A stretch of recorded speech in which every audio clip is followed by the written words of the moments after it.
बिस्मिल्लाहिर्रहमानिर्रहीम। अस्सलामुअलैकुम। कैसे हो प्यारे बच्चों। चैप्टर नंबर 9 परसेंटेज हम स्टार्ट कर चुके हैं। लेसन नंबर 2 पर आ गए हैं। यहाँ पर हमारे पास हैं कुछ वर्ड प्रॉब्लम्स। पेज नंबर 206 पर आ जाइए, वीडियो एंड तक देखिएगा, स्किप मत कीजिएगा। इंशाल्लाह ये जो क्वेश्चंस मैं सॉल्व करवा रही हूँ आपको, ये आपको बहुत अच्छे समझ भी आ जाएंगे और ये आपके बहुत काम आने वाले हैं। ठीक है, तो यहाँ पर हमसे कह रहे हैं the original price of a box of crayons was $8। ठीक है, एक क्रेयॉन्स का डब्बा है और उसकी जो ओरिजिनल प्राइस है वो हमारे पास कितनी है, $8 है, यानी मार्केट में वो हमें $8 का मिल रहा है ड्यूरिंग अ सेल। अब आप सब जानते हैं इस बात को, सेल क्या चीज़ होती है कि जहाँ पर जो ओरिजिनल प्राइस होती है उसको थोड़ा सा रिड्यूस कर दिया जाता है और आपको डिस्काउंट ऑफर किया जाता है। ठीक है, तो ये अक्सर जो है वो कपड़ों की शॉप्स पर भी होता है और डिफरेंट चीज़ों के ऊपर भी ये जो डिस्काउंट्स आपको मिलते रहते हैं। तो अब क्या हुआ कि during a sale the box of crayons was sold at a discount of 20%। इसके ऊपर इन्होंने क्या किया, जो ओरिजिनल प्राइस थी उसके ऊपर 20% का डिस्काउंट ऑफर दे दिया। How much did the box of crayons cost after the discount. आपको क्या पता लगाना है कि ये जो 20% डिस्काउंट के बाद $8 की जो प्राइस थी वो कितने से रिड्यूस हो गई और अब ये जो क्रेयॉन्स का डब्बा है कितने प्राइस के ऊपर ये सेल हुआ। ठीक है, तो अब हम इसको दो मेथड से करेंगे स्टूडेंट्स। पहली चीज़ तो आपको ये पता होना चाहिए कि हमें अगर किसी चीज़ की परसेंटेज गिवन है तो ओरिजिनल प्राइस से हम उसको मल्टीप्लाई करके जिस चीज़ की हमें परसेंटेज गिवन है उसकी वैल्यू हम कैसे कैलकुलेट करते हैं। अब जो मैं टर्म्स यूज़ कर रही हूँ इसको बहुत गौर से सुनिएगा। एक चीज़ होती है परसेंटेज और एक होती है उस परसेंटेज की वैल्यू। क्या मतलब इस बात का कि अगर इन्होंने यहाँ पर हमसे कहा कि डिस्काउंट की परसेंटेज है हमारे पास 20%, तो आप ये बताइए कि डिस्काउंट की वैल्यू क्या होगी। तो हम ये कहेंगे कि भाई ये 20% लगा किस पर है, आप वो बता दीजिए हमें, हम इसकी वैल्यू कैलकुलेट कर लेते हैं। हमें ये तो पता है कि इसकी परसेंटेज 20% है, लेकिन ये 20% लगा किस पर है, तो हमने कहा ये $8 के ऊपर लगा है। तो हम यहाँ पर क्या करेंगे, ऑफ लिख के $8 लिख देंगे यहाँ पर। और अब जब ऑफ आ जाता है दो चीज़ों के बीच में, दो नंबर्स के बीच में, तो वहां पर हमने उसको मल्टीप्लाई करना होता है। परसेंटेज का जो साइन होता है इसका मतलब होता है अपॉन 100, क्योंकि परसेंट का मतलब क्या होता है, पर सेंट। पर कहते हैं अपॉन को, सेंट कहते हैं 100 को। जब भी परसेंटेज का निशान लगा हुआ हो तो वो हमेशा बराबर होता है अपॉन 100 के। इस चीज़ को आपने याद रखना है। तो अब ये परसेंटेज का जो निशान था ये चेंज हो गया अपॉन 100 से, ऑफ के साथ हमने लगा दिया मल्टीप्लाई और 8 हमने उसके बाद लगा दिया। अब हम क्या करेंगे, सिंपल जो हमने फ्रैक्शन में मल्टीप्लिकेशन सीखी थी उसको यहाँ पर अप्लाई करेंगे।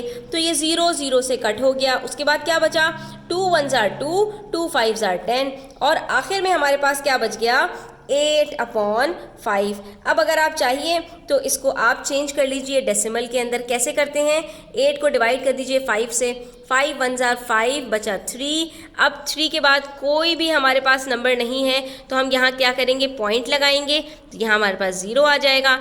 अब 5 के टेबल में 6 30 होता है, तो ये हमारे पास जो है वो कम्प्लीटली डिवाइड हो गया और आंसर क्या आया हमारे पास, $1.6। इसका मतलब है कि जो डिस्काउंट हमें 20% का ऑफर किया गया था ये एक्चुअली $1.6 का डिस्काउंट था, यानी कि जो प्राइस थी वो $8 से $1.6 कम हो गई।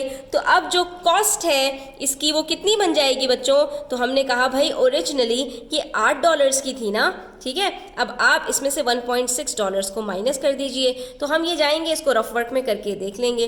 8 के बाद हमारे पास पॉइंट नहीं है, हमने पॉइंट लगाया यहाँ पर।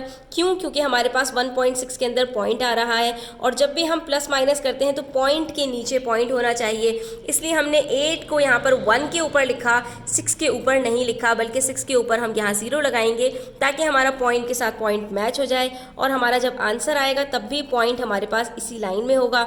हमने इसको कैरी दिया तो ये बन गया 10, 10 - 6 होता है 4, 7 - 1 होता है 6, तो आंसर आ जाएगा हमारे पास $6.4। इसका मतलब है कि वो क्रेयॉन्स का डब्बा जो $8 का मिल रहा था 20% की सेल के बाद वो $6.4 का सेल होने लग गया। तो ये तो होता है एक मेथड, ठीक है, कि जहां पर आपने जिस चीज़ का परसेंटेज आपको गिवन है उसकी वैल्यू निकाली और उसके बाद आपसे जिस चीज़ को कैलकुलेट करने के लिए कहा है आप वहाँ पर वो निकाल लें। अब अगर यहाँ पर हमसे कहते हैं कि how much discount has been offered तो आपका आंसर यहीं पर आ जाता $1.6। लेकिन इन्होंने पूछा कि how much did the box of crayons cost, कि इसकी प्राइस अब क्या हो गई आफ्टर द डिस्काउंट। तो डिस्काउंट कैलकुलेट करने के बाद आपको प्राइस की तरफ जाना है।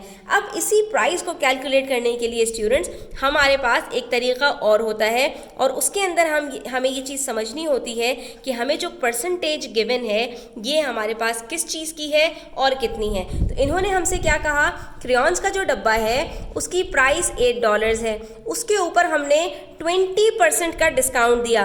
तो जो एक्चुअली हमारे पास प्राइस होती है स्टूडेंट्स ये हमारे पास 100% होता है। किसी भी चीज़ का पूरा 100% कहलाता है। यानी क्रेयॉन्स के डब्बे की जो प्राइस थी वो $8 थी और इसकी परसेंटेज कितनी थी, 100% थी। ठीक है, इसके अंदर हमने क्या किया, हमने 20% को माइनस कर दिया तो हमारे पास जो प्राइस आ गई वो आ गई अब कितनी, 100 माइनस 20 80%। तो ये जो 80% है ये क्या है हमारे पास, जो अब हमारा क्रेयॉन का डब्बा जिस प्राइस के ऊपर सेल होगा इसकी परसेंटेज हमारे पास 80% होगी।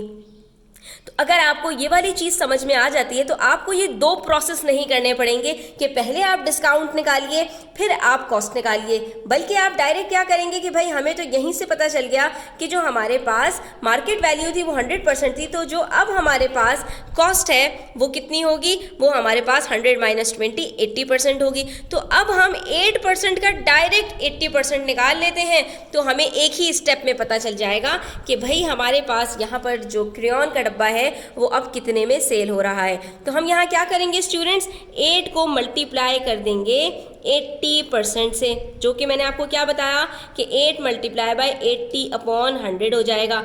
0 से कट हो गया।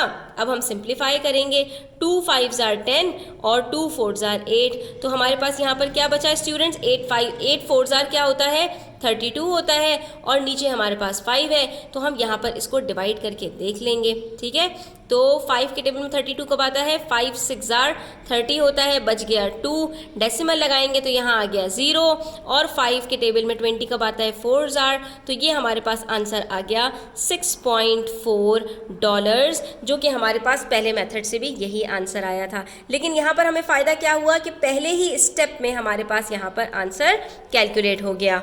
ठीक है, इसी तरह एक और वर्ड प्रॉब्लम भी हम देख लेते हैं पेज नंबर 207 पर।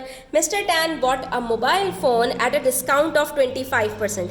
मिस्टर टैन ने एक मोबाइल ख़रीदा 25% डिस्काउंट पर। अब इसके अंदर आपने पहले से चीज़ों को दिमाग में लेकर आना है कि जो मोबाइल है इसकी एक मार्केट प्राइस होगी, वो कितनी होगी, वो हमारे पास 100% होगी और उसके बाद हमें जो डिस्काउंट मिला ये हमारे पास कितना हो गया, 25% हो गया। ठीक है, तो अब हमारे पास जो यहाँ पर कॉस्ट आएगी वो कितनी आएगी, 100 माइनस 25 75% की आएगी। ठीक है, यहीं पर हमने छोटी छोटी सी चीज़ों को कैलकुलेट कर लिया। हमसे क्या कह रहे हैं, the original price. Original price कौन सी होती है, जो मार्केट प्राइस होती है उसकी। ठीक है, of the mobile phone was 400। तो ये जो 100% है इसकी वैल्यू क्या है, अब हम तीनों की वैल्यू देखेंगे हमारे पास कौन कौन सी चीज़ों की वैल्यू गिवन है। तो ये 100% की वैल्यू क्या है, $400। हाउ मच डिड ही पे फॉर द मोबाइल फोन, वही बात कि कॉस्ट हमें कैलकुलेट करनी है। तो उसके लिए अब हम चाहें तो पहले डिस्काउंट कैलकुलेट करें और उसके बाद 400 में से इसकी वैल्यू को माइनस करके कॉस्ट को निकाल लें, और चाहे अब हमारे पास क्योंकि परसेंटेज पता चल गई है तो 400 का 75% निकालें और कॉस्ट निकाल लें। तो अगर हम पहले 400 का 25% निकालते हैं तो हमारे पास पहले क्या आएगा, हमारे पास पहले डिस्काउंट आ जाएगा। तो ये 2 zeros हमने 2 zeros से कट किए, नीचे सिर्फ 1 बचा, ऊपर बचा 25 × 4, तो वो बनता है हमारे पास $100। तो अब हम इस $100 को माइनस करेंगे 400 में से, हमारे पास जो आंसर आएगा ये हमारे पास कॉस्ट हो जाएगी। कौन सी कॉस्ट, डिस्काउंटेड कॉस्ट कहलाती है ये, यानी हमें अब 300 रुपीज़ पे करने पड़ेंगे इस मोबाइल के लिए। और अगर मैं इसका 400 का डायरेक्ट 75% निकाल लेती तो क्या होता है स्टूडेंट्स, मैं 75 को डिवाइड करती 100 से और मल्टीप्लाई कर देती 400 से। तो यहाँ पर मैंने दोनों जीरोस को दोनों जीरो से कट किया, बचा क्या मेरे पास 75 × 4। जब 75 को 4 से मल्टीप्लाई करते हैं तब भी आंसर 300 आता है, जो कि आप देख चुके हैं कि फर्स्ट मेथड से भी हमारे पास यही आंसर आया था। ठीक है, तो यहाँ पर हमने क्या किया, 100% को 25% के साथ माइनस किया, जो हमारे पास परसेंटेज आई ये हमें पता था डिस्काउंटेड कॉस्ट की परसेंटेज है, तो हमने डायरेक्ट 75% ऑफ 400 निकाल के बता दिया कि मिस्टर टैन को 300 रुपीज़ पे करने हैं, $300 पे करने हैं बजाय $400 के, बिकॉज ऑफ 25% डिस्काउंट या $100 के डिस्काउंट की वजह से। अब यहाँ पर इस चीज़ को अगर आपने अच्छी तरह समझ लिया कि वैल्यू क्या होती है और डिस्काउंट क्या होता है, तो इस तरह के वर्ड प्रॉब्लम्स करना आपके लिए कभी भी प्रॉब्लम नहीं रहेंगे। तो आज के लिए इतना ही, इंशाल्लाह हम बाकी दोनों वर्ड प्रॉब्लम्स को नेक्स्ट वीडियो में आपके साथ शेयर करेंगे। तो चैनल पर नए हैं सब्सक्राइब करते जाइएगा, बेल आइकन प्रेस कर लीजिएगा और अपना बहुत सारा ख्याल रखिएगा। अल्लाह हाफिज़।